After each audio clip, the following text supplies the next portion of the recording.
నమస్తే బీఆర్కే న్యాయవేదికకు స్వాగతం. న్యాయవేదిక కార్యక్రమాన్ని ప్రారంభించుకునే ముందు ఓ సినిమా కథను తలపించే విధంగా చోటు చేసుకున్న ఓ విషయాన్ని మీకు చెప్పాలనుకుంటున్నాను.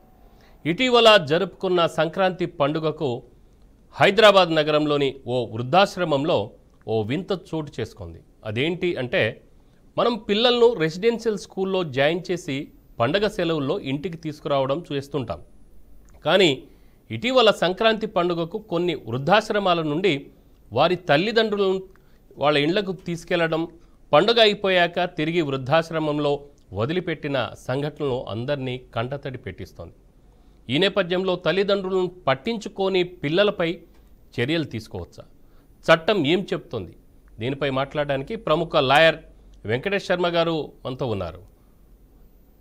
నమస్కారం వెంకటేష్ శర్మ గారు. నమస్కారం అండి.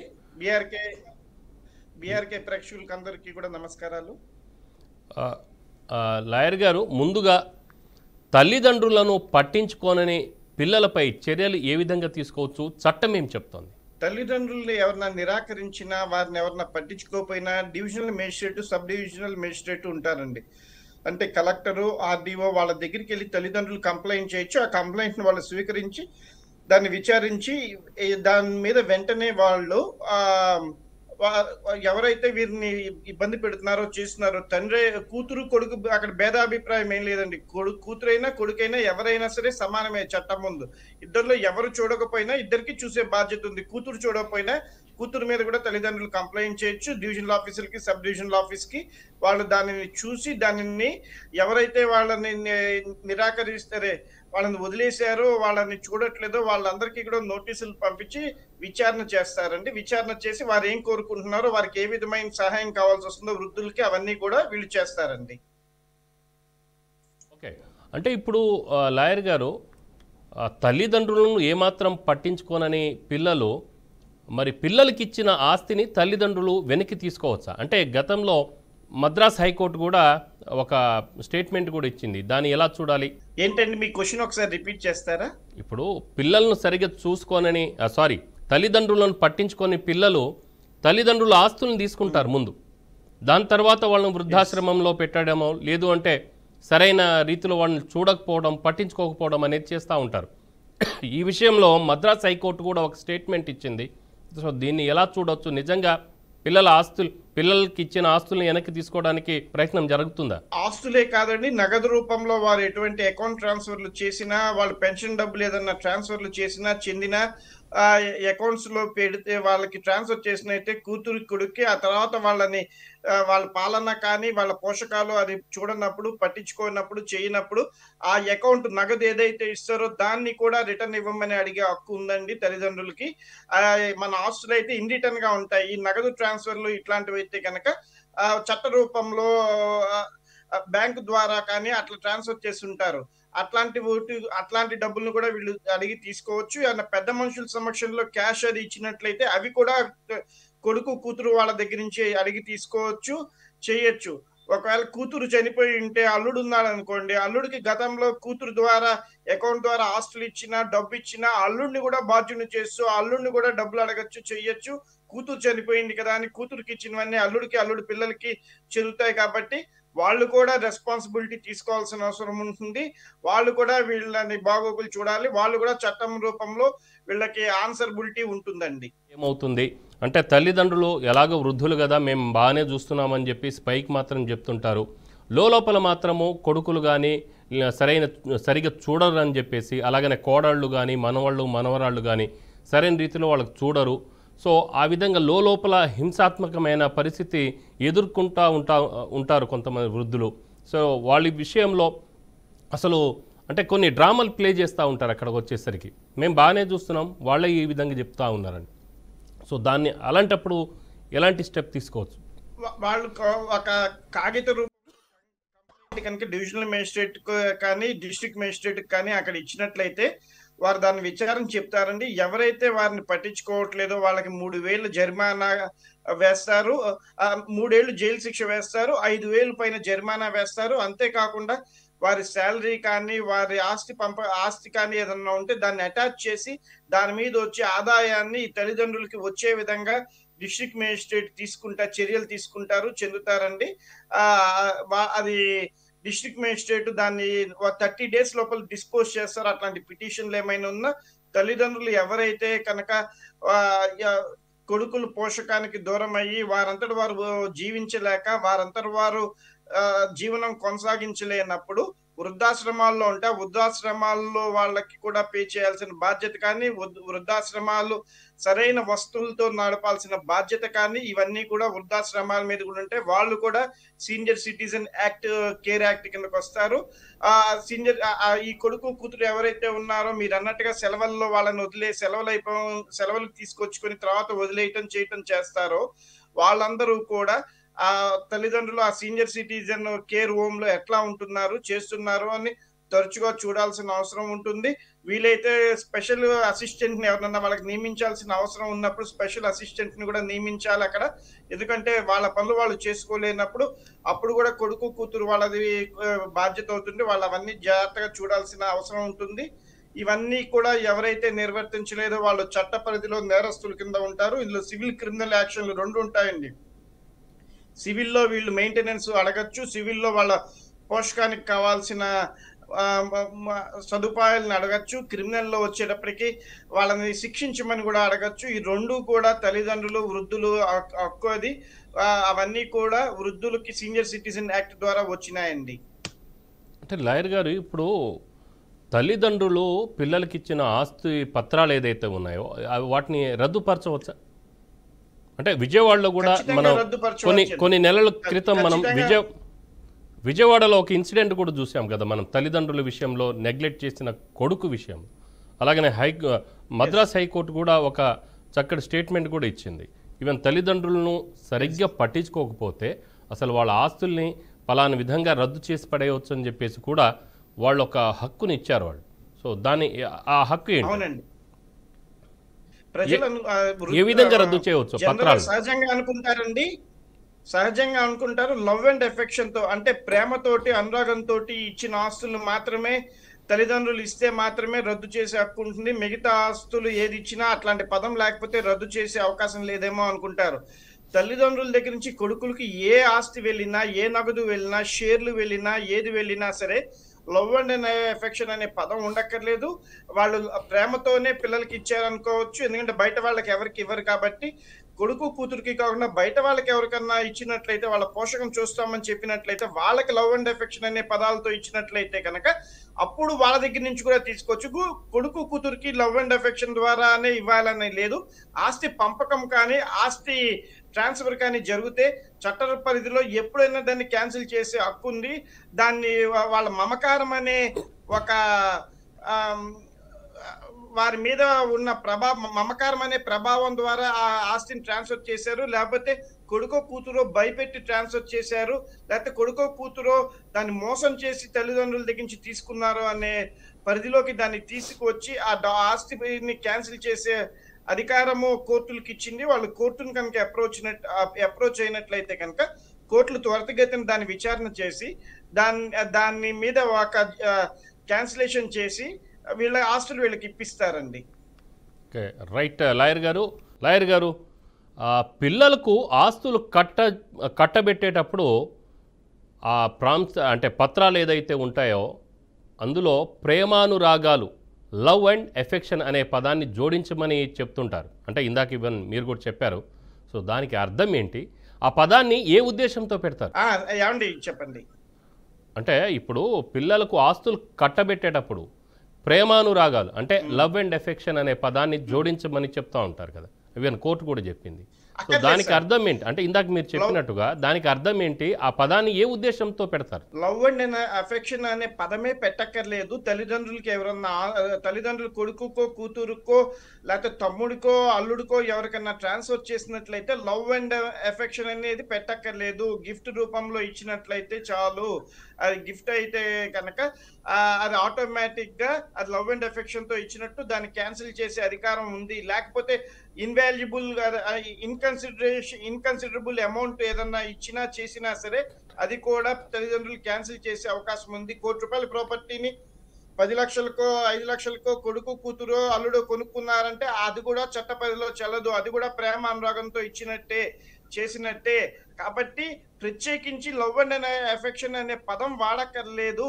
అది వాడితేనే క్యాన్సిల్ అవుతాయి ప్రాపర్టీస్ అనే భ్రమలో నుంచి బయటికి రండి. లవ్ అండ్ ఎఫెక్షన్ అనే పదాలు అసలు అక్కర్లేదు.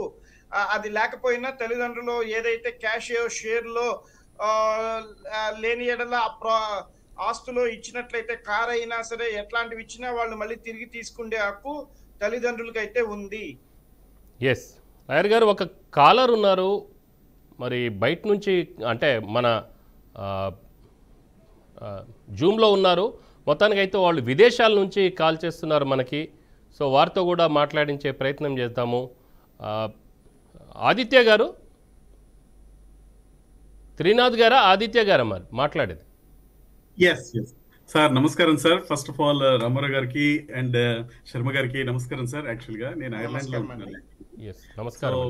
నాకు ఒక చిన్న సమస్య ఉంది, దాని గురించి చేశాను sir. I am really appreciate sir Ramarao garu అవకాశం ఇచ్చినట్టు, ప్లస్ నాకు లైవ్ లింక్ షేర్ చేసినందుకు మెనీ మెనీ థ్యాంక్స్ సార్. ఎక్కడి నుంచి అండి మీరు కాల్ చేస్తున్నారు? చిన్న నేను ఐర్లాండ్ నుంచి చేస్తున్నాను సార్. సార్ మీ పేరు? Okay, Trinath garu. Yes okay. Yes yes so ఒక చిన్న సమస్య సార్, మీ అడ్వైస్ కోసము చేశాను. యాక్చువల్గా రామారావు గారి ద్వారా నేను మీకు కలబడుతున్నాను. యాక్చువల్గా నేను ఒక ల్యాండ్ని కొనుక్కున్నాను సార్ 2009లో. నేను ఆ టైంలో కూడా ఇక్కడే ఉన్నాను, బయట ఉన్నాను. కొనుక్కున్న టైంలో అది బ్రాండ్ న్యూ వెంచర్ సార్ వేశారు. సో దాంట్లో నేను ఒక ప్లాట్ కొనుక్కున్నాను. కొనుక్కున్న తర్వాత అది 2022 వరకు I don't have any issues sir. నేను ఎవ్రీ 2 ఇయర్స్కి ఒకసారి 3 ఇయర్స్ ఒకసారి వచ్చినప్పుడల్లా అక్కడ విజిట్ చేసినప్పుడల్లా నా ల్యాండ్ నాకు చూసుకొచ్చుకునేవాడిని. సో ఎప్పుడైతే కరోనా వచ్చిన దాని తర్వాత నేను ల్యాండ్ని చూసినప్పుడు అది ఆక్యుపై చేస్తున్నారు, ఫెన్స్ వేస్తున్నారు దాని చుట్టూ. So somebody grabbed that one. So అసలు డీటెయిల్గా నేను డాక్యుమెంట్స్ ద్వారా అసలుకి నాకుండే ఐటీ నాలెడ్జ్లో నేను అవన్నీ చూస్తే బేసికల్గా what I came to know is అసలుకి నాకు సెల్లర్ ఎవరైతే అమ్మారో అతని కాని భూమిని నాకు అమ్మడం జరిగింది. So by showing the other one, అంటే వేరే ల్యాండ్ని చూపిస్తూ రెఫరెన్స్గా, ఓపెన్ ప్లాట్స్ కాబట్టి there is no reference system. దాన్ని బేస్ చేసుకొని నాకు చీట్ చేశాడనేది కన్ఫర్మ్ అయిపోయింది సార్ నాకు. ఇది 2022లో నేను విజిట్ చేసినప్పుడు జరిగింది యాక్చువల్గా. సో నేను అది పోలీస్కి వెళ్ళినప్పుడు వాళ్ళు ఏం చేశారంటే ఒక అండర్స్టాండింగ్కి వచ్చి ఓకే పెద్దవాళ్ళ సమక్షంలో ఇది సెటిల్ చేస్తానని అతను కమిట్ అయ్యాడు. So he made a mistake అని అతను కన్ఫర్మ్ చేశాడు, నేను పొరపాటు చేశాను, ఇది మిస్టేక్ అయింది అని. బట్ పర్పస్ఫుల్గా చేశాడా అనేది క్లియర్ కట్గా అది పర్పస్ఫుల్గా చేశాడు యాక్చువల్గా. అది లింక్ డాక్యుమెంట్స్ దానివి చూపించకుండా వేరేవి చూపిస్తూ, but the position is different, what he is having a own land is different కంప్లీట్గా. సో అతను ఒక డాక్యుమెంట్ రాశారు సార్ నాకు ఒక పెద్దల సమక్షంలో. ఏమని అంటే ఇది నేను అది కమిట్ చేస్తాను, నేను అదన్నీ ఫుల్ఫిల్ చేస్తాను, పొరపాటు అయింది, దీన్ని ఒకవేళ రెక్టిఫై అవ్వకపోతే నేను అమౌంట్ ఏదైతే ఉందో దాన్ని నేను బేర్ చేసి నీకు ఇచ్చేస్తానని. So he was not satisfied. అది మొత్తం చేయలేకపోయాడు అతను చెప్పేదంతా స్టోరీస్ అనేది అది తెలిసింది. సో 2024లో నేను రీసెంట్గా విజిట్ చేసినప్పుడు మళ్ళీ పోలీస్ స్టేషన్కి వెళ్ళి నేను కంప్లైంట్ చేస్తే మళ్ళీ అక్కడ ఎఫ్ఐఆర్ బుక్ చేశారు సార్ అతని పేరు మీద. సో యాజ్ ఎ చీటింగ్ అని చెప్పి. So I provided all the documentation ఏదైతే ఉందో అది నేను క్లియర్గా ఎక్స్ప్లెయిన్ చేశాను. So the police department also very much satisfied అనమాట. అంటే క్లియర్గా నేను నాకుండే నాలెడ్జ్లో నేను ఎక్స్ప్లెయిన్ చేశాను. అది లీగల్ పాయింట్ ఆఫ్ వ్యూలో కాకుండా అసలు ఏం జరిగింది మిస్టేక్ అనేది. సో అతను ఆ ఎఫ్ఐఆర్ ఎప్పుడైతే బుక్ చేశాడో దానికి ఇమీడియట్ గా మళ్ళీ ఇంకో కాగితం రాయడం జరిగింది సార్. ఆ కాగితంలో చెక్స్ ఇచ్చాడు, ప్రామిసరీ నోట్స్ ఇచ్చాడు అనమాట. సో విత్ ఇన్ 3 months లో నేను అది సెటిల్ చేస్తాను అని మ్యాటర్, లేకపోతే అమౌంట్ ఇస్తానని చెప్పి మీరు బ్యాంక్ లో వేసుకోవచ్చు అని చెప్పేసి పోస్ట్ డేటెడ్ చెక్స్ ఇవ్వడం జరిగింది విత్ ప్రామిసరీ నోట్స్ కూడా. సో చెక్ నేను బ్యాంక్ లో వేయడం జరిగింది, అది బౌన్స్ అయింది. Sir you are on mute sir, you are on mute. No problem. I'm hearing you, sir. Please go on. Yeah, sorry. So cheque bounce అయింది. So అది నేను కంప్లైంట్ లాడ్జ్ చేశాను సార్, ప్రైవేట్ కంప్లైంట్ కోర్టులో. అది CFR number అని ఇచ్చారు వాళ్ళు నాకు. సిఎఫ్ఆర్ వాళ్ళు లేటెస్ట్ గా బిఎస్ఎస్ఎన్ యాక్ట్ ప్రకారము they cent the summons to the accused person అని చెప్పారు. బట్ అఫీషియల్ గా నాకు ఇంతవరకు ఎస్టీఎల్ నెంబర్ కానీ ఏం రాలేదు. Is it same approach for everyone? Is going to be the depends on the amount sir? అది ఏమన్నా సిఎఫ్ఆర్ నెంబర్ అలొకేషన్ అనేది? There is no difference in allocation the amount, sir. Whatever the amount is the same, the process is the same for 100 rupees or 1 crore, the same process. What the process adopted by them is the correct process. ఏదైతే process జరిగిందో అది process సహేతుకంగా సరిగ్గా జరిగిందండి. దానికి ఎటువంటి ఇబ్బంది ఏం లేదు. చట్ట ప్రకారమే జరిగింది. ఆ చట్ట ప్రకారం అతనికి సమ్మన్లు వెళ్ళిన తర్వాత అతను వస్తాడు, చేస్తాడు. మీరు ఆ విషయంలో మీరేమీ ఆలోచించక్కర్లేదు సార్. అంతా చట్ట ప్రకారమే జరుగుతుంది. ఇది ఎన్ఫోర్సబుల్ డెప్త్ కిందకి వస్తుంది సార్ ఇప్పుడు? డెఫినెట్ గా వస్తుంది సార్. ఎన్ఫోర్సబుల్ డెప్త్ కింద, లీగల్లీ ఎన్ఫోర్సబుల్ డెప్త్ కింద ఇది వస్తుంది sir. You can legally succeed in the court. What about the facts you have informed me? It's legally succeed. You are going to succeed in that case. గెలవడానికి అవకాశం ఉంది. Thank you sir, thank you. ఇంకొక last question sir. ఇది నేను వెళ్ళే track ఏదైతే NI act ప్రకారం వేసింది అనేది రైట్ అంటే, నేను ఇప్పుడు దీని మీద మనకి వచ్చే బెనిఫిట్ అనేది అంటే of course it's going to be the finally judgement అనేది డిపెండ్ అయి ఉంటుంది ఇక్కడ. But at the same time civils కూడా వేయాలా సార్? నేను అది ఒక్కసారి అడ్వైస్ చేయండి సార్. ఎందుకంటే లాయర్ గారు నాకు చెప్పడం ఏంటంటే సివిల్స్ కూడా ప్యారలల్ గా వేయాలి అని అంటున్నారు. ఇది చెక్ బౌన్స్ లో అమౌంట్ డీల్ అయినప్పుడు సివిల్స్, బికాస్ సివిల్స్ లో చాలా అమౌంట్ పే చేయాల్సి వస్తుంది సార్. అమౌంట్ కానీ చూపించినప్పుడు ఎంతైతే చెక్ బౌన్స్ వేస్తున్నామో అప్పుడు లాయర్ గారు ఏదైతే చెప్పారో అది సరిగ్గానే చెప్పారండి. సివిల్ కేసు కూడా వేయాలి, సివిల్ కూడా వేయాలి. ఏ ఊరిదండి ప్రాపర్టీ ఇది? ఇది ఒంగోలు దండి. ఇది వేయాలండి, సివిల్ కూడా వేయాలి. వారు చెప్పింది మీకు సహేతుకంగానే చెప్పారు. సివిల్ క్రిమినల్ రెండింటికి వెళ్ళాలి సార్ మనం. అంటే ఇది దీంట్లో మనకి అమౌంట్ ఏం రాదు సార్ ఇప్పుడు మనకి? ఒకవేళ ఇది రాదు. ఇందులో వచ్చి కాంపన్సేషన్ ఫైనే వేయగలరు. అతనికి పనిష్మెంటే పడుతుంది. ఏదైతే ఫైన్ కాంపన్సేషన్ వేస్తారో దాని రెవెన్యూ యాక్ట్ ద్వారా మళ్ళీ మీరు వసూలు చేసుకోవాలి. ఆ డబ్బులు మీకు రావాలంటే చేయాలంటే మీరు మళ్ళీ డిస్ట్రిక్ట్ కలెక్టర్ ద్వారా అతనికి ఏదన్నా ఆస్తులు ఉంటే ఆస్తుల్ని అటాచ్ చేయమని చెప్పి ఆప్షన్ వేసి ఆ డబ్బులు మీరు తీసుకోవడం జరుగుతుందే తప్ప సహజంగా ఇందులో అయితే మీకు ఈ అమౌంట్ అయితే ఏమీ రాదండి. క్రిమినల్ కేసు, సివిల్ కేసు వేస్తేనే మీరు ఎగ్జిక్యూషన్కి వెళ్ళొచ్చు. ఈ కేసులో కాంపన్సేషన్ ఫైన్ అంటారు. దానికి రికవరీ ప్రాసెస్ వేరుగా ఉంటుంది. సివిల్ కేసులో రికవరీ ప్రాసెస్ త్వరితగతంగా జరుగుతుంది, అది వేరుగా ఉంటుందండి. బట్ ఎన్ఐ యాక్ట్ లో అమౌంట్ రాదు సార్ అసలు. ఇప్పుడు what is the point of making that NI act అనేది? ఇక్కడ ఎన్ఐ యాక్ట్ ఇక్కడ మీరు వేస్తారు, అది ఇక్కడ మీరు గెలుస్తారు. ఇక్కడ గెలిచిన తర్వాత జిల్లా కోర్టుకు వెళ్తుంది. జిల్లా కోర్టులో 2 ఏళ్ళు ఉంటుంది. ఆ తర్వాత హైకోర్టుకి వెళ్తుంది. హైకోర్టులో 6 ఏళ్ళు ఉంటుంది. 6 ఏళ్ళు అంటే 10 ఏళ్ళు. ఇప్పుడు మీ వయసు ఎంతో నాకు తెలియదు. అంటే 10 ఏళ్ల వరకు కూడా మీరు ఏమీ చేయలేరు. 10 ఏళ్ల వరకు కూడా ఆ కేసు అట్లానే ఉంటుంది కోర్టులో. ఓకే, సివిల్ వేస్తే కొంచెం ఫాస్ట్ రికవరీ అనేది ఉంటుంది.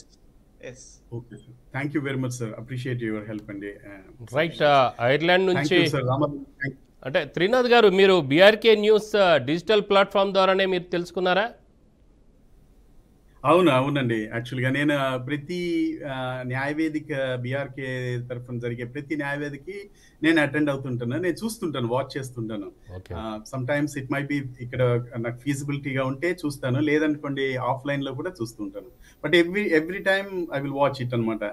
చాలా ఈ రిలేటెడ్ లా రిలేటెడ్వి చాలా వరకు నేను నేర్చుకోగలిగాను దీని నుంచి యాక్చువల్గా. ఓకేనండి, థ్యాంక్ యూ త్రినాథ్ గారు. ఐర్లాండ్ నుంచి మీరు కాలర్గా వచ్చినందుకు ధన్యవాదాలు. లాయర్ గారు, ఒక నాగరాజు గారని మెట్పల్లి నుంచి ఒక కాలర్ ఉన్నారు, వారితో మాట్లాడండి. నాగరాజు గారు నమస్కారం అండి. నాగరాజు గారు నమస్కారం సార్. చెప్పండి సార్. అయితే మాది ఎస్ఆర్ఎస్పి పక్కపన్న ల్యాండ్ ఉన్నది సార్. ఎస్ఆర్ఎస్పి ఏ జిల్లా అండి? ఇది వరంగల్, నిజామాబాద్? జగిత్యాల జిల్లా సార్. జగిత్యాల జిల్లా, అవును సార్. సార్ ఎస్ఆర్ఎస్పి ల్యాండ్ పక్కపన్న ఉండి బౌండరీ గడ్డలు ఉండే సార్. పూర్వం నుంచి అందరు చేసుకుంటూ వస్తే మేము చేసుకుంటూ వచ్చినాం సార్. సార్ అది ఇప్పుడు మున్సిపల్ వింటున్నారా సార్? మున్సిపల్ వాళ్ళు ఆక్రమించుకోవడం జరిగింది సార్. నన్ను కుల బహిష్కరణ చేసి చాలా ఇబ్బందులకు వేస్తారు సార్. కుల బహిష్కరణకు ఈ ల్యాండ్ ఇష్యూకు సంబంధం ఏముందండి?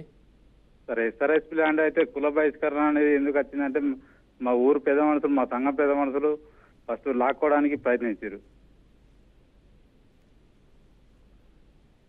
అంటే ఇప్పుడు అసలు మీ సమస్య ఏంటి చెప్పండి ఇక్కడ? కుల బహిష్కరణ అనేది ల్యాండ్ ఇష్యూల్ని ఇది చేసారు సార్. ఎస్ఆర్ఎస్పీ ల్యాండ్ దున్నుకుంటున్నా అంటే సార్ నేను ఒక్కనే కాదు, వందల మంది వేల మంది దున్నుకుంటారు.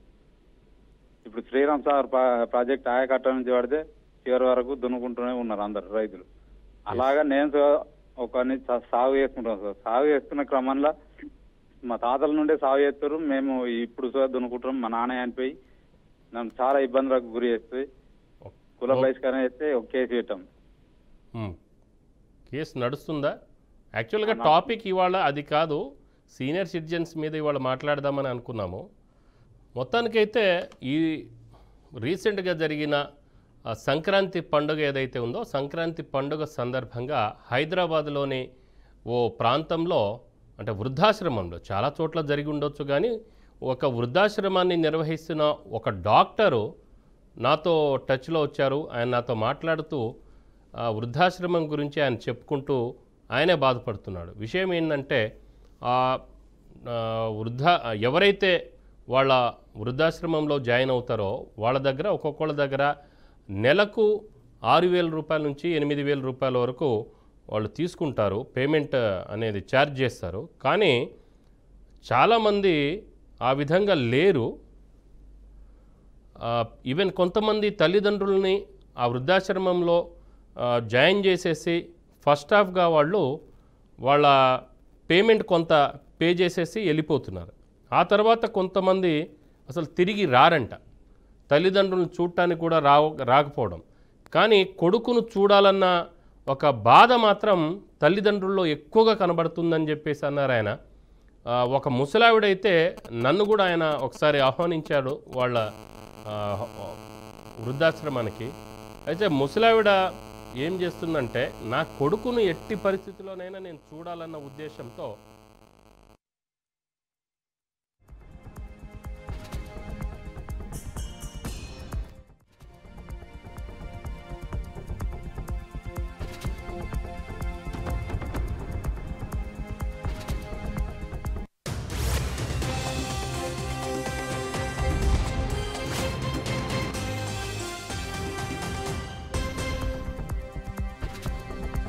సో ఇలా చాలా బాధాకరమైన పరిస్థితులు మాత్రము వృద్ధులు ఎదుర్కొంటున్నారు.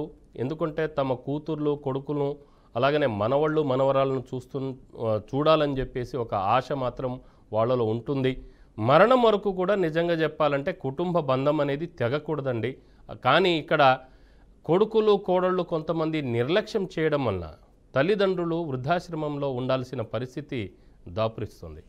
సో దయచేసి వాళ్ళ మీద ప్రేమానురాగం, ఎప్పుడైతే మన చిన్నతనంలో తల్లిదండ్రులు మనల్ని ఏ విధంగా అయితే మనల్ని ప్రేమించారో, లాలించారో, పోషించారో, ఎత్తుకున్నారో, అలాగనే చదువు చెప్పించారో, ఆ విధంగా మనం కూడా వాళ్ళ వృద్ధాప్యంలో వాళ్ళకు చేదోడు వాదుడుగా పనిచేయాల్సిన అవసరం ఉంది. అచేతన అవస్థలో ఉన్నప్పుడు వారిని ఎక్కడో పడేయటం, ఒక వృద్ధాశ్రమంలో మన కుటుంబ సభ్యులు అందరూ చూసినట్టుగా అయితే చూడలేని పరిస్థితి ఉంటుంది. ఎందుకంటే ఎందరో మంది ఉంటారు. ఎంత మనం డబ్బులు కట్టినా కూడా సరైన ట్రీట్మెంట్ అక్కడ దొరకకపోవచ్చు, సరైన ప్రేమానురాగాలు దొరకకపోవచ్చు. అదే కొడుకు కోడళ్ళ దగ్గర ఉంటే కనీసం కొడుకు కనబడితే చాలు, ఆ మనవాళ్ళు మనవరాళ్ళు కనబడితే చాలు, ఆ ప్రేమ అక్కడ ఉప్పొంగుతుంది. సో ఇలాంటి అంటే అస్వస్థతతో ఉన్నా కూడా సరే కుటుంబ సభ్యులు వారిని ప్రేమతో చూస్తే తప్పనిసరిగా వాళ్ళు మళ్ళీ ఒక నిలకడైన ఒక జీవితాన్ని, ఆరోగ్యాన్ని పొందే అవకాశం ఉంటుంది. సో లాయర్ గారు, ఇందాక నాగరాజు గారు మాట్లాడారు. విషయం ఏంటంటే ఎస్ఆర్ఎస్పి కాలువ అనేది ఒకటి ఉంది తెలంగాణలో. అది కరీంనగర్ అలాగనే వరంగల్ ఆ ప్రాంతంలో ఉంటుంది. అక్కడ భూమి అందరూ దున్నుకుంటున్నారు. కానీ ఈ నాగరాజు అనే వ్యక్తిని మాత్రము గ్రామ బహిష్కరణ అంటే కుల బహిష్కరణ చేస్తున్నారని చెప్తున్నారు ఆయన. మరి ఎస్ఆర్ఎస్పి భూములను అందరూ దున్నుకుంటున్నారు, అలాగే నేను కూడా దున్నుకున్నాను, అలాంటిది నన్నే ఎందుకు దూరం చేస్తున్నారు, నన్నే ఎందుకు కుల బహిష్కరణ చేసేసి ఆ భూములు మీరు దున్నొద్దని చెప్పేసి అంటున్నారు అనేది చెప్తున్నారు. అక్కడైతే ఒక విధంగా చెప్తే చూస్తే చట్టవిరుద్ధమైన పని చేస్తున్నారు అందరూ కూడా. సో సో ఈయన్ని మాత్రము ఈయన వాదన ఏంటంటే అందరూ దున్నుకుంటున్నట్టు నేను కూడా దున్నుకున్నాను, కానీ నన్నే ఎందుకు దూరం చేస్తున్నారు, ఈవెన్ కుల బహిష్కరణ కూడా చేశారు అని చెప్పేసి అంటున్నారు. 2 పాయింట్లు అండి, ఇది చెప్పండి సార్. ఆర్టికల్ 17 కింద అది విరుద్ధం అండి. వీరు చీఫ్ జస్టిస్ గారికి వీరు ఒక లేఖ రాసిన ఇదే విషయాన్ని వారు దాన్ని సీరియస్ గా తీసుకుంటారు, చెందుతారు. హైకోర్టులో పిటిషన్ కూడా వేయక్కర్లేదు. లేఖ ద్వారా తన సమస్యను తెలియజేసిన, లేకపోతే హైకోర్టులో లోక్ అదాలత్ అని ఒకటి ఉంటుంది, లోక్ అదాలత్కి లేఖ ద్వారా తన ఈ విషయాన్ని తెలియజేసిన చట్టరీత్యా చర్యలు తీసుకుంటారండి. అది చాలా దారుణమైన విషయం. రాజ్యాంగం చట్టబద్ధంగా అందరికీ సమాన హక్కులు కల్పించింది. అట్లాంటి హక్కుని కాలరాస్తూ ఎవరు ఎటువంటి చర్యలు తీసుకున్నా, చర్య చేపట్టినా ఒక వ్యక్తికి అగైనెస్ట్ గా దాన్ని చట్టం చాలా తీవ్రంగా పరిగణిస్తుంది. చట్టరీత్యా అతన్ని వాళ్ళు చేసినంత నేరం అవుతుంది. కాబట్టి అతను హైకోర్టు లోక్ అదాలత్ కానీ హైకోర్టు చీఫ్ జస్టిస్ గారికి కానీ లేఖ రాసి తక్షణమే వారి న్యాయ సహాయం పొందగలరు. అదే ఏపీ అయితే ఇక్కడ మనం న్యాయ సహాయం చేసేవాళ్ళము, వాళ్ళు అక్కడ ఉన్నారు కాబట్టి అక్కడ న్యాయ సహాయానికి నేను చెప్పిన పద్ధతిలో వారు ముందుకు వెళ్తే బాగుంటుంది. నాగరాజ్ గారు. Okay, right sir. అంటే ఇప్పుడు వృద్ధాప్యం, ఇక మనం టాపిక్ వద్దాం. ట్రిబ్యునల్కి ఎలా వెళ్ళాలి సార్? అంటే ఏ విధమైన దరఖాస్తులు చేసుకోవాలి? అంటే తల్లిదండ్రుల విషయంలో నిర్లక్ష్యం చేసిన పిల్లలు తల్లిదండ్రుల ఆస్తులు తీసుకుంటే వాళ్ళ నుంచి మళ్ళీ వెనక్కి తీసుకోవడం కానీ, లేదు అని అంటే పిల్లల మీద తల్లిదండ్రులకు ఉండే హక్కులు ఏ విధంగా వాళ్ళు సాధించుకోవాలి? ఒక ట్రిబ్యునల్కి వెళ్ళాలంటే ఎలాంటి తంతు నిర్వహించాలి? దరఖాస్తు ఏ విధంగా చేసుకోవాలి? ఎవరిని సంప్రదించాలి? అలాగనే ఇందులో ఫారం ఏ అనేది కూడా ఒక ప్రత్యేకత ఉంటుంది కదా, సో దాని అర్థం ఏంటి? వాళ్ళు maintenance and welfare of senior citizen act 2000 కింద సబ్ డివిజనల్ మేజిస్ట్రేట్ దగ్గర వారు ట్రిబ్యునల్కి వెళ్ళొచ్చండి. ట్రిబ్యునల్ వారి మీద వారు వేసిన దాని మీద 30 రోజుల లోపల సహజంగా చర్యలు తీసుకుంటారు. ఆ తర్వాత వారు పాస్ చేసిన దాని మీద వీరికి ఏదైనా అన్యాయం జరిగింది అనిపిస్తే సీనియర్ సిటిజన్స్ దాన్ని అప్పీల్కి కూడా 60 రోజుల్లో వెళ్ళొచ్చు. 60 రోజుల్లో అప్పీల్ చేసుకోవచ్చండి. చట్టరీత్యా వారికి హక్కులు కల్పించబడ్డాయి. వారి దగ్గరలో ఉన్న డిస్ట్రిక్ట్ మేజిస్ట్రేట్ ఆఫీస్కి వెళ్ళి వారికి ఒక కంప్లైంట్ దాఖలు చేస్తే అది ఆటోమేటిక్గా ట్రిబ్యునల్ టేకప్ చేస్తుందండి. టేకప్ చేసి చట్టరీత్యా ఎవరైతే నిరాకరణకి గురయ్యారో, నిరాకరిస్తున్నారో వాళ్ళకి 5,000 పెనాల్టీ, 3 నెలలు జైలు శిక్ష వరకు పడే అవకాశం ఉందండి. ఎస్ సార్, ఒక కాలర్ ఉన్నారండి, విజయలక్ష్మి గారు, వారితో మాట్లాడదాం. విజయలక్ష్మి గారు నమస్కారం అండి. నమస్తే అండి. మా ఎక్కడి నుంచి అండి? పెదనందిపాడు నుంచి అండి, గుంటూరు జిల్లా పెదనందిపాడు నుంచి. ఓకే, చెప్పండి మా. మేము మా వారు 4 సెంట్లు స్థలం కొన్నామండి. కొన్న తర్వాత అది ఆయన రిజిస్ట్రేషన్ చేయించుకోవాలా. ఆయన చనిపోయారు. చనిపోయిన తర్వాత వాళ్ళ ఆయన రాశారు 100 రూపాయల స్టాంప్ మీద. ఆ డబ్బులు మొత్తం నాకు ఇచ్చారు. ఈ స్థలం మీకు ఎవరు హ్యాండ్ ఓవర్ చేయమంటే వాళ్ళు హ్యాండ్ ఓవర్ చేస్తానని చెప్పి ఇచ్చారు. అది మాకు హ్యాండ్ ఓవర్ అయింది. మా స్వాధీనం అయిన తర్వాత మా హ్యాండ్ ఓవర్ అయిందండి. హ్యాండ్ ఓవర్ అయిన తర్వాత వాళ్ళ మనవడి చేత నేను చూసి కాగితాలు చూసి, ఆయన చనిపోయారు. చనిపోయిన తర్వాత కాగితాలు చూసుకుని నేను రిజిస్ట్రేషన్ చేయించుకున్నాను 2015లో. రిజిస్ట్రేషన్ వాళ్ళ మనవడి చేత చేయించుకున్న. ఆడపిల్లలు మాకు కూడా హక్కు ఉందని చెప్పి మా మీద దావా వేశారండి. అది ఏం చేయాలో అర్థం కావట్లేదండి. 9 సంవత్సరాల బట్టి దావా జరుగుతూనే ఉంది. 1 లక్ష రూపాయలు ఇస్తామంటే ఒప్పుకోవటం లేదండి. చట్టరీత్యా ఆడపిల్లలకి వారికి పెళ్లి అయిన సమయాన్ని బట్టి ఆ కాగితాలు అవన్నీ చూసి చెప్పగలం. వాళ్ళకైతే హక్కు అనేది ఉంటుంది, వాళ్ళు పోరాడొచ్చు. మీరు అదే ప్రాపర్టీ ఏదైతే ఆస్తి కొనేటప్పుడే లీగల్ ఎయిర్ సర్టిఫికేట్, మీరు ప్రాపర్టీ కొనేటప్పుడే లీగల్ ఎయిర్ సర్టిఫికేట్ తీసుకొని వారసులు ఎవరో చూసి ఒక లాయర్ గారి దగ్గర లీగల్ ఒపీనియన్ తీసుకొని మీరు ముందుకు వెళ్ళుంటే ఈ సమస్య ఉత్పన్నమయ్యేది కాదు. మీరు లీగల్ ఒపీనియన్ తీసుకోకపోవటం, లీగల్ లాయర్స్ ఎవరెవరు ఉన్నారో సరిగ్గా గమనించకపోవటం వల్లే చట్టరీత్యా మీకు సమస్య వచ్చింది. కాబట్టి వాళ్ళు కోర్టుకు వెళ్లాల్సి వచ్చింది. కనీసం వాళ్ళకి సాక్షులుగానో లేకపోతే మీరు ఆ ప్రాపర్టీ కొనేటప్పుడు పేపర్లో యాడ్ ఏమైనా ఇచ్చారా అమ్మా? పేపర్లో ప్రకటన ఏమైనా ఇచ్చారా ప్రాపర్టీ కొనేటప్పుడు? విజయలక్ష్మి గారు, రామారావు గారు, వారిని పేపర్లో ప్రకటన ఇచ్చినట్లయితే కనీసం వారికి ఎంతో కొంత చట్టపరంగా ఉపయోగం కలుగుతుంది. కానీ అది కూడా అవకాశం లేదు. పేపర్లో ప్రకటన ఇచ్చి చట్ట ప్రకారం కొన్నట్లయితే వారికి కాస్త వెసులుబాటు ఉంటుంది. లేకపోతే కనుక పూర్తి హక్కులు ఆ అమ్మాయికి ఉంటాయి. అది మొత్తం ఏ డేట్న వాళ్ళకి పెళ్లి అయింది, ఎప్పుడు పుట్టారు, ఎప్పుడు కొనుక్కున్నారు, కాగితాలన్నీ చూస్తే ఇంకా వారికి సమగ్రమైన మనం న్యాయ సహాయం చేయగలమండి. ఇప్పుడు ప్రస్తుతానికి వారు చెప్పిన ఫ్యాక్ట్స్ ఆఫ్ ది కేసును పరిశీలించినట్లయితే ఈ విధంగా మనం భావించవచ్చు. హలో ఎస్ విజయలక్ష్మి గారు ఓకే. లాయర్ గారు, ఇప్పుడు ట్రిబ్యునల్ ఆదేశాలు అమలు అంటే రాజీ ద్వారా కూడా సమస్య పరిష్కారం కాకపోతే ఈ ట్రిబ్యునల్ స్వయం నిర్ణయం తీసుకోవచ్చా? వృద్ధుల నిర్వహణ బాధ్యతను తీసుకోవాల్సిందిగా ఆదేశించవచ్చా? అలాగనే మెయింటెనెన్స్ చెల్లించాలని అవతలి పార్టీని నిర్దేశిస్తూ ఆదేశాలు ఇచ్చే సమయంలో ట్రిబ్యునల్ పలు అంశాలను పరిగణలోకి తీసుకోవాల్సిన పరిస్థితి ఉంది. సో ఎలాంటి అంశాలు పరిగణలోకి తీసుకునే అవకాశం ఉంటుంది? అలాగనే అవతలి పార్టీ అంటే కొడుకు కానీ ఇంకెవరైనా ఈవెన్ దత్తపుత్రుడు కానీ లేదంటే దత్త మనవాళ్ళు కానీ అంటే మనవాళ్ళు కూడా దత్తత తీసుకున్న వాళ్ళు కూడా ఉంటారు కదా. సో తాత నుంచి ఆస్తి తీసుకున్న ముత్తాత నుంచి ఆస్తి తీసుకున్న వాళ్ళు కానీ లేదంటే తండ్రి నుంచి ఆస్తి తీసుకుంటున్న వాళ్ళు కానీ సో ఎలాంటి తంతు జరిగే అవకాశం ఉంటుంది సార్?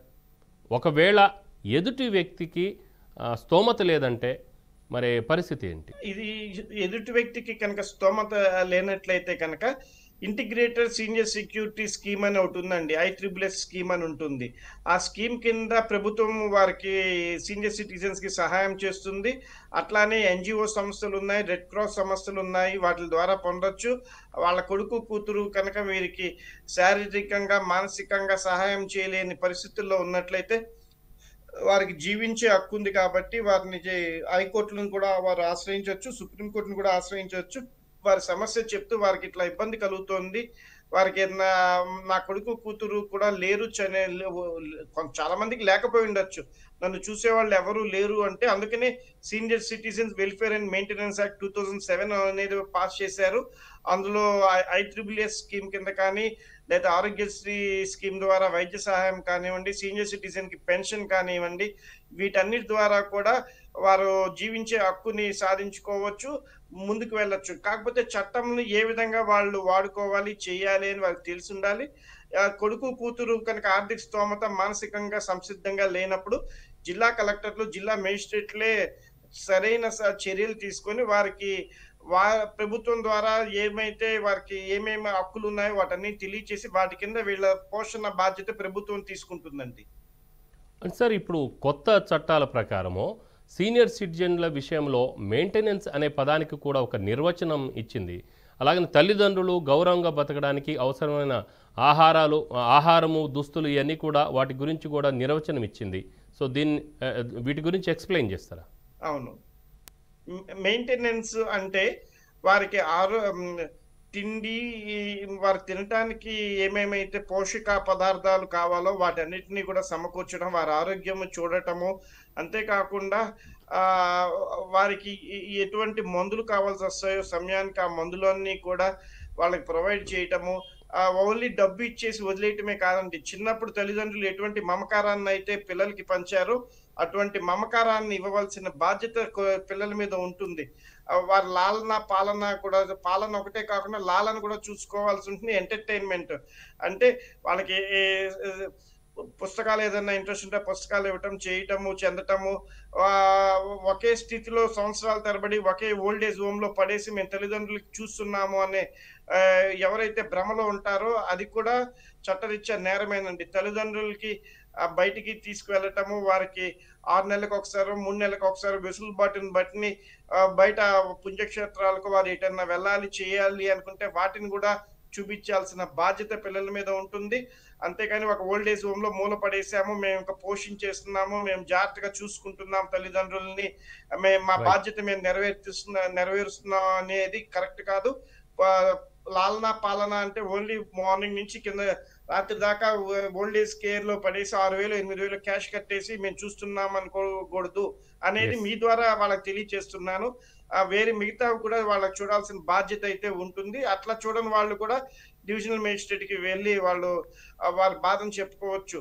ఓల్డ్ ఏజ్ హోమ్ లో మేము డబ్బులు కట్టాం కాబట్టి మేము ఇంకేమి చెయ్యము తల్లిదండ్రులకి అనేకూడదు. వాళ్ళకి వచ్చే ఆదాయాన్ని బట్టి, వాళ్ళ స్తోమతను బట్టి, స్థితిని బట్టి తల్లిదండ్రులకి మెయింటెనెన్స్ ఇవ్వాల్సిన బాధ్యత ఉంటుంది. వారి గడిపే జీవనాన్ని బట్టి తల్లిదండ్రులకు కూడా జీవన సదుపాయాలు కల్పించే బాధ్యత కూడా పిల్లల మీద ఉంటుంది. Ramarao garu. Yes, thank you sir. Senior citizenship చట్టాలపై చక్కని అవగాహన కలిగించినందుకు ధన్యవాదాలు సార్. ఇక చివరగా మరోసారి రిపీటెడ్ స్టోరీని చెప్పాలనుకుంటున్నాను. ఆ ముగ్గురు మొనగాళ్ళని ఓ సినిమా అందరూ చూసుంటారు. ఆ సినిమాలో ఓ పాట లిరిక్ ఇలా ఉంటుంది. అమ్మంటే మెరిసే మేఘం కురిసేవాన, నానంటే నీలాకాశం తలవంచేన. ప్రతి ఇంట్లోనూ వినిపించే అమ్మ మాటలు ఎలా ఉంటాయంటే, అన్నం తిని త్వరగా పడుకో, అన్నం టైంకు తిను, తర్వాత చదువుకుందువులే, వచ్చి అన్నం తిను. అమ్మకు తన ఆకలి కంటే మన ఆకలి అంటే పిల్లల ఆకలే బాగా తెలుసు. మరి ఇప్పుడు వృద్ధాప్యంలో ఉన్న అమ్మకు అమ్మ తిన్నావా అని కనీసం అడుగుతున్నామా? ఇక నాన్న మాటలు ఎలా ఉంటాయంటే, కాలేజీ ఫీజులు కట్టే పని నాదిరా, 2 రోజులు ఆలస్యమైన నేను కట్టేస్తానులే, బెంగ పెట్టుకోకు, మంచిగా చదువుకో, చెడు స్నేహం చేయకు, సినిమాలు షికార్లు చేయకు, అల్లర్లు చేస్తే ఊరుకునేది లేదు, తోలు తీస్తా అని కూడా కోపాన్ని ప్రేమని చూపించే నాన్నల మాటలు. మర్చిపోయామా? నాన్న లవంగం లాంటి వ్యక్తి. అంటే ఎలా అంటే నోట్లో పెట్టుకొని నమలగానే చురుగ్గా ఉంటుంది, కొద్దిసేపటి తర్వాత తీయగా ఉంటుంది. నాన్నకు మనపై కోపము అంతే ఉంటుంది, ప్రేమ ఉంటుంది. అమ్మంటే మెరిసే మేఘం కురిసేవాన. కొడుకులు కూతుర్లపై నాన్నకి ఎంత కోపం వచ్చినా తన కొంగు చాటున దాచిపెట్టి ఇటు తండ్రి కోపాన్ని చల్లార్చి కురిసేవాన లాంటిది అమ్మ. నాన్నంటే నీలాకాశం తలవంచేనా? అవును, అమ్మా నాన్నలకు ఎల్లప్పుడూ మనం తలవంచాల్సిందే. పెళ్ళైన తర్వాత భార్యాపిల్లలు వచ్చాక కూడా నీకు జన్మనిచ్చిన తల్లిదండ్రులకు నువ్వు చూసే చూపులోనూ నువ్వు చూపే ప్రేమలోనూ మార్పు రావద్దు. నీకు జన్మనిచ్చి పాలు పోసి విద్యాబుద్ధులు నేర్పించి నీకు మంచి జీవితం ప్రసాదించిన తల్లిదండ్రులకు మీరిచ్చే కానుక ఏమిటి? అచేతనావస్థలో ఉన్నప్పుడు వృద్ధాశ్రమంలో విడిచిపెట్టడమా? వృద్ధాప్యంలోనూ తోడుగా ఉండి ప్రేమానురాగాలు పంచడమా? నిర్ణయించుకోండి. కోడళ్ళు, మీరు వారికి కన్న కూతురులాగా మెలగండి. అత్తామామలు, మీరు కోడళ్ల పట్ల తల్లిదండ్రుల వలె మెలగండి. ఇలా ఉంటే ఈ న్యాయస్థానాలు, పోలీస్ స్టేషన్లు, పంచాయతీలతో అవసరమే లేదు. అమ్మా నాన్నకు ప్రేమతో. ఈరోజు న్యాయవేదికలో స్పెషల్ టాపిక్. మరో టాపిక్తో రేపు సాయంత్రం 5 గంటలకు ప్రసారమయ్యే బీఆర్కే న్యాయవేదికలో మళ్ళీ కలుసుకుందాం.